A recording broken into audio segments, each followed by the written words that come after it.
Hi, my name is Beau Wangtrakuldee. I am a CEO of Amor. I beat the often path by creating a global protected wear brand that actually protecting people and the planet. Welcome back to the Beat the Often Path podcast. I'm your host, Ross Palmer. Joining us today is Beau Wangtrakuldee, PhD, scientist, entrepreneur, and founder of Amor, a modern protective apparel company redesigning personal protective equipment, that's PPE, as we all know since COVID, to empower women with greater function and protection in lab and medical settings. She's tackling two massive problems. One, that traditional PPE hasn't taken into account diversity and the needs of women in these types of environments. And two, that an enormous amount of waste is generated by an industry that has traditionally used single-use and ineffective options for these types of products. Beau has been named to Forbes Next 1000, Forbes 2021 Female Founders to Watch, and Top 10 Women Leading Healthcare Startups. So here's Beau Wangtrakuldee, founder of Amor. Well, welcome to the show, Beau. It is absolutely an honor to have you here. You made a mistake with your business, and that is that you started it 2 years before the pandemic. So you got into PPE 2 years too early before it was trendy. Well, I don't think it's a mistake. I think it's because what we have learned from the first 2 years of the business, it's how we were able to have the connections and productions knowledge to be able to grow during the pandemic. No, I'm just kidding, of course. I think it's great. So you have a very interesting arc in your life. Can you explain, first of all, what the company is, and second of all, how you ended up here starting in 2018? Yes. So Amor come from a Latin term meaning self-love. And what we are building here at the company is a global protective wear brand with a mission to protect people on the planet. I came into the PP space. My background is a PhD material scientist, chemist. And I see the firsthand that what you said when you say personal protective equipment, the protection is not set up to protect anyone. Because I was in a chemical spill accident while I was still working in the lab, where I was hurt because my own PPE, my lab coat, did not protect me. So the chemicals came right onto my body, burned right through my lab coat. No. And so I was hurt as a result because it did not do the job.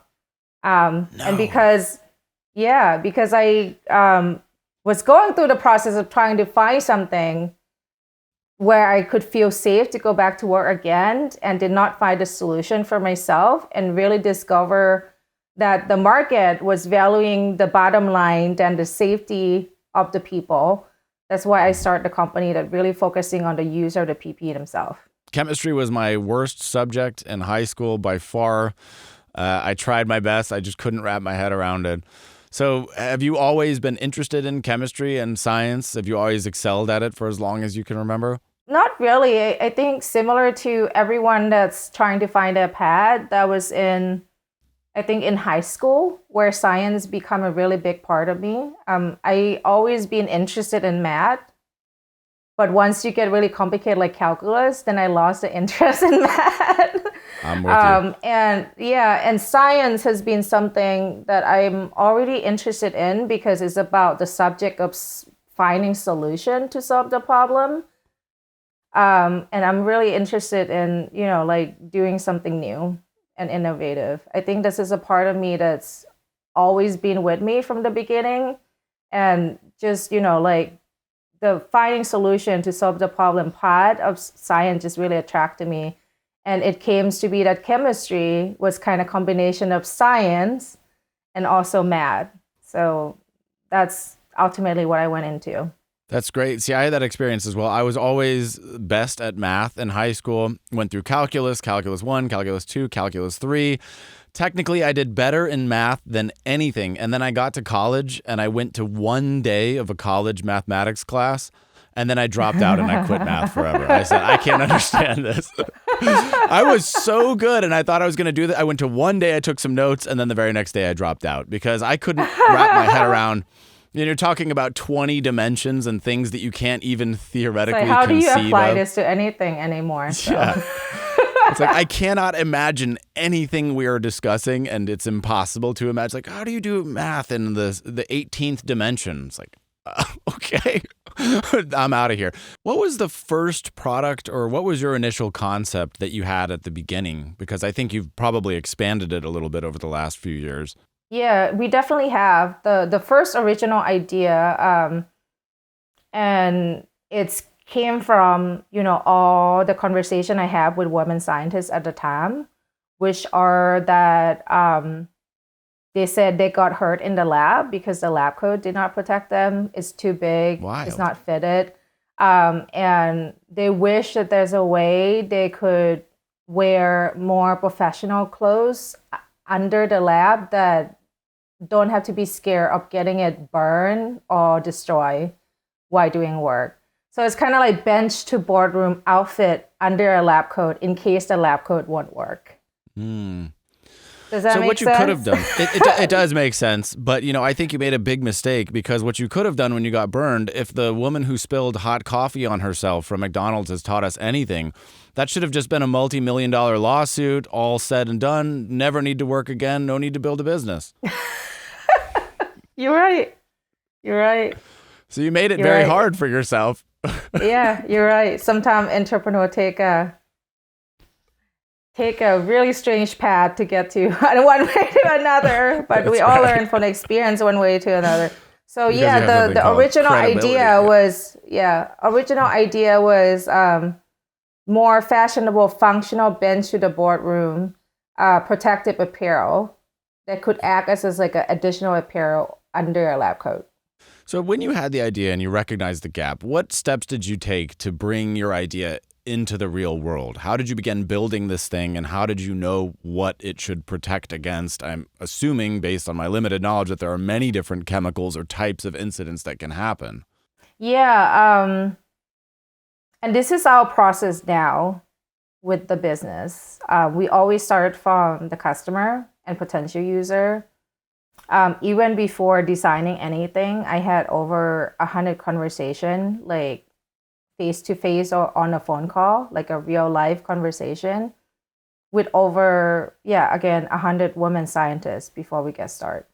And it's kind of determined, like, what are you looking for? What you think is lacking? If we build something like this, what it need to look like, what all the features that it should be. And it kind of informed us into the first line of clothing that we launched with the top pants, a dress.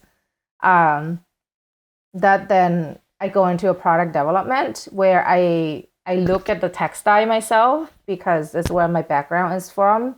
But then I brought in like a fashion designer to go through the prototyping process before I go to market. And the marketing piece of it is another story.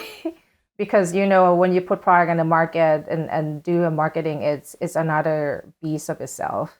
So what kinds of spills or accidents or chemicals can your equipment protect against? And are there limits, like sulfuric acid? Are there certain types of chemicals that nothing can protect against? Yeah, even in the textile industry, there is no unicorn fabric that could protect against everything.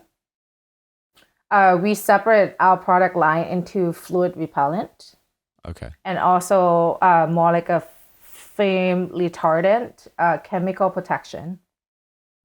So when you think about the industry that use PPE, like the big guys are research and development, like labs, pharmaceutical, manufacturing, oil and gas refinery. So that is fire resistant and chemical retardant clothing. And then the fluid repellent is something that all the healthcare professional would wear. So anything from doctor, nurses, dentists, any kind. When you're doing surgery, seeing patients, being exposed to potentially anything that could be harmful to them. So from the fire resistant and chemical resistant process, if there were something that's supposed to caught on fire, our clothing will self-extinguish themselves, meaning that it would not caught on fire and continue to burn. It would stop. And from the chemical resistant perspective, you could withstand spill for, I think, 60 to 75 seconds. So you actually could wipe it off before it get into your body. How has the response been in the wild now that you've created this? Was the response on the other side of building it as positive as you had hoped? Did a lot of women say, finally, thank goodness it's here? Yes, there's a lot of those. And something that we didn't anticipate when I started launching the business is there are true gap out there of products that deal with not minority, because women is not minority, but deal with race and gender gap of the workforce in the market. Things like PPE for women sizing or PPE for a specific race, like Muslim, like hijab. So one of our best-selling items that we do really little marketing and people come back and buy it again and again is a fire-resistant hijab, because it's the only place in the market where they could find and buy it. So of course, like the feedback has been, like, I have never seen this before. Thank you for developing it. You see people buy again and again and said, if you are a professor and you buy it for student, they said, my student loves it. Like, good for you to make sure that, like people weren't caught on fire in my lab. Right, exactly. When I looked at your materials when I was doing research for this, I see the word circular a lot. The word circular in terms of equipment and various other. Can you explain to me what it means in the sense of PPE and equipment and safety equipment, what circular means in that sense? Yeah, so I have a product with me. Okay. So our It's competitors shaped like are a selling. circle. No, I'm just kidding. No. That's all it means. No. The circular mean reusable and recyclable. Okay. So I have a gowns with me here. This is kind of like my competitors' products. Okay. And I'm putting like a napkin behind these gowns. Oh. Because these gowns are supposed to protect if someone spit or there's a bodily fluid. So you don't take it in your scrub and take it home or spread it throughout the hospital. Okay. And I have a water bottle. And what you see, I'm just going to do a couple. Sorry. I love this. Sorry, I'm just going to do a couple squirt. And you will see that it's soaked completely through. Unbelievable. So it doesn't do its primary function? No, it doesn't do. And you pay for it, and we throwing it in landfill. Incredible. That seems like negligence. Do you think that that's a problem? Yeah, that seems like almost criminal negligence. I mean, how on earth could you market that and not just be false advertising? And so when you go to our website, we sell functional, well-fitted, fluid repellent gowns and medical jacket that have been safety tested to have fluid repellent. So I'm doing the same thing I'm doing. And yeah, I'm just putting. And you can go to our website too. We have many marketing images around this. I'm just doing. You would already see like the water going through. Right. And there's nothing here. Right. That sounds awesome. Wise advice for anybody listening. So we don't go after crypto PPE. We don't go after Bitcoin PPE. You're not releasing your NFTs? Are you doing your NFT drop right now? No, unless it's like a certain something. Whom we shall not name. We won't go into it.